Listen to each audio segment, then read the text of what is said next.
Surya Academy. இன்றைக்கி வந்து 5 articles shortcut பார்க்க போகிறோம். டெய்லி ஒரு 5 ஆர்டிகல்ஸ் மட்டும் ஷார்ட்கட்டோடு பார்த்தா போதுமானது. ஆர்டிகல்ஸ் வந்து கண்டிப்பாக ஒரு கொஷின் வரும், எந்த எக்ஸாமாக இருந்தாலும் சரி. நான் வந்து சொல்கிறது டிஎன்பிஎஸ்சியில் குரூப் 1லேருந்து குரூப் 4 வரைக்கும் கண்டிப்பாக ஆர்டிகல்ஸ் மேக்ஸிமம் எல்லா கொஷின் பேப்பர்லையும் ஆர்டிகல்ஸ் கண்டிப்பாக இருக்கும். ஒரு ஆர்டிகல் சம்மந்தமாக ஒரு கொஷினாக வந்துடும். இப்போ வந்து ஃபஸ்ட்டு ஆர்டிகல் பார்க்க போகிறோம். இம்பார்ட்டண்டான ஆர்டிகல் எல்லாமே ஒரு 5 ஆர்டிகல். ஆர்டிகல் 231 அது என்ன சொல்லுது அப்படின்னா, 2 அல்லது அதற்கு மேற்பட்ட மாநிலங்களுக்கு பொதுவாக ஒரு உயர்நீதிமன்றம் இருக்கலாம் அப்படின்னு சொல்லுது. எப்படி ஞாபகம் வச்சுக்கலாம் அப்படின்னா, 2 அப்படிங்கிறது ஃபஸ்ட்டு 2 வச்சுக்கணும், அல்லது அதற்கு மேற்பட்டது 2க்கு மேற்பட்டது என்னது 3. அப்போ 2 3 அதிலே அந்த ஆன்சர் அடங்கிருச்சு.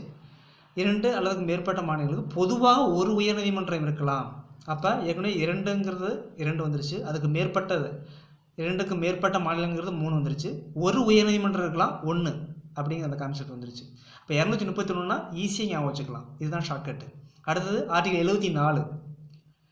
இந்த 74 என்ன சொல்லுது அப்படின்னா, குடியரசுத் தலைவர் பிரதமரை தலைவராக கொண்ட மத்திய அமைச்சரவையின் ஆலோசனையின்படி செயல்படுகிறார் அப்படிங்கிற அந்த ஆர்டிகல்.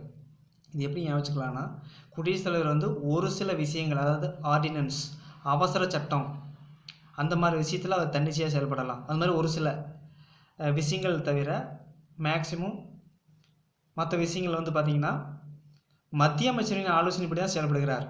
எப்படி ஞாபகம் வச்சுக்கலாம்னா, 7 நாளும் ஆலோசனையின்படி செயல்படுகிறார். 7 நாள் அதான் 74, 7 நாளும் ஆலோசனையின்படி தான் செயல்படுறார் குடியரசுத் தலைவர். தன்னிச்சையாக செயல்படுறது கிடையாது. அப்போ 7 நாள் அப்படிங்கிறது ஈஸியாக வச்சுக்கலாம். 7 நாளும் மத்திய அமைச்சரின் ஆலோசனைப்படி செயல்படுகிறார். மத்திய அமைச்சருக்கு தலைவர் யாருன்னா பிரதமர். ஓகே.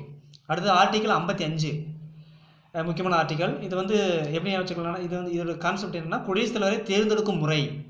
எப்படி ஞாபகம் வச்சுக்கலாம் 55 அப்படிங்கிறது, 5 தேர்ந்தெடுக்கிறோம். எதுக்காக 5 தேர்ந்தெடுக்கிறோம்? இப்போ வந்து ஒரு குடியரசுத் தலைவராக நம்ம வந்து எலெக்ஷனில் நிற்கணும், போட்டியிடணும் அப்படின்னா, நமக்கு வந்து அட்லீஸ்ட் ஒருத்தர் நிற்கிறார் அப்படின்னா, குடியரசுத் தலைவராக வந்து எலெக்ஷன் நிற்கிறார் அப்படின்னா 100 எம்பிஸோட ஆதரவு வேணும். அதாவது 50 எம்பிஸ் வந்து முன்மொழியணும், அப்புறம் 50 எம்பிஸ் வந்து வழிமொழியணும். அப்போ 50 + 50 மொத்தம் 100 எம்பிஸ் ஆதரவு இருந்தால் தான் நம்ம எலெக்ஷன் நிற்க முடியும்.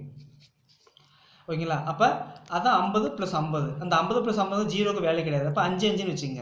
அப்போ 5 தேர்ந்தெடுக்கிறோம். குடியரசுத் தலைவர் தேர்ந்தெடுக்கும் முறை ஆர்டிகல் 55. அப்போ அதை தேர்ந்தெடுக்கணுன்னாவே 50 பேர் முன்மொழியணும், 50 பேர் வழிமொழியணும். அதான் கான்செப்ட். அப்போ 5ங்கிறது 5 தேர்ந்தெடுக்கிறோம். ஷார்ட்கட்டோட கவர் பண்ணிக்கலாம். ஓகே. அடுத்த ஆர்டிகல் 23. இந்த ஆர்டிகல் 23 என்ன கான்செப்ட் அப்படின்னா, பெண்கள் குழந்தைகளை கொத்தடிமைகளாக பயன்படுத்தக்கூடாது. ஷார்ட்டாக சொன்னால் இதுதான் கான்செப்ட். அது எந்த தொழிற்சாலைகள், சுரங்கங்கள் அப்படின்னு எக்ஸாம்பிள் கொடுத்துருப்பாங்க. அது தொழிற்சாலைகள், சுரங்களாக மட்டும்தான் இருக்கணும்னு அவசியம் கிடையாது. அது எந்த ஏரியாவாக இருந்தாலும் சரி, பெண்கள் குழந்தைகளை கொத்தடிமைகளாக பயன்படுத்தப்படக்கூடாது அப்படிங்கிறது ஆர்டிகல் 23 சொல்லுது. இது எப்படி ஞாபகம் வச்சுக்கலாம் அப்படின்னா, கொத்தடிமை ஒழிப்பு சட்டம் 1976 ரொம்ப முக்கியமான சட்டம். இந்த 1976ங்கிறது தனித்தனியாக பிரித்து பாருங்கள். தனித்தனியாக எடுத்து கூட்டி பார்த்தீங்கன்னா, இந்த 1976 1 9 7 6 எல்லாத்தையும் கூட்டிங்கன்னா 23 வரும். அப்போ ஆர்டிகல் 23 அதே கான்செப்ட் தான். கொத்தடிமை ஒழிப்பு சட்டம் 1976, அது எல்லாத்தையும் கூட்டணும்னா 23 வரும். அப்போ ஆர்டிகல் 23 அதே கான்செப்ட் தான் சொல்லுது. பெண்கள் குழந்தைகளை கொத்தடிமைகளாக பயன்படுத்தப்படக்கூடாது. இதான் கான்செப்ட். அடுத்து ஆர்டிகல் 24. இந்த 24 என்ன கான்செப்ட் அப்படின்னா, 14 வயதிற்கு உட்பட்ட குழந்தைகளை வேலைக்கு அமர்த்தப்படக்கூடாது. தொழிற்சாலைகள், சுரங்கங்கள், அந்த மாதிரி எந்த ஏரியாவாக இருந்தாலும் சரி. 24 இங்கே 14 4ன்னு முடியுது ரைமிங்காக. அங்கே 24 இங்கே 14. இது என்ன தெரியும். இந்த குழந்தை தொழிலாளர் தடை சட்டம் வருஷம் எப்போ அப்படின்னா 1986. இந்த 1986 குழந்தை தொழிலாளர் தடை சட்டம், அந்த 1986 தனித்தனி பிரித்து கூட்டி பார்த்தோம் அப்படின்னா 24ன்னு வரும். இந்த 1 9 8 6 எல்லாத்தையும் கூட்டினீங்கன்னா 24ன்னு வரும். அப்போ சட்டம் 1986, அது எல்லாத்தையும் கூட்டினா 24ன்னு வருது. 24 ஆர்டிகல் 24 அதே கான்செப்ட் தான். 24ங்கிறது ஆர்டிகல் 24. அதுவும் வந்து பார்த்திங்கன்னா குழந்தை தொழிலாளர் தடை சம்மந்தப்பட்ட ஆர்டிகல் அப்படின்னு ஈஸியாக ஞாபகம் வச்சுக்கலாம். Thank you very much.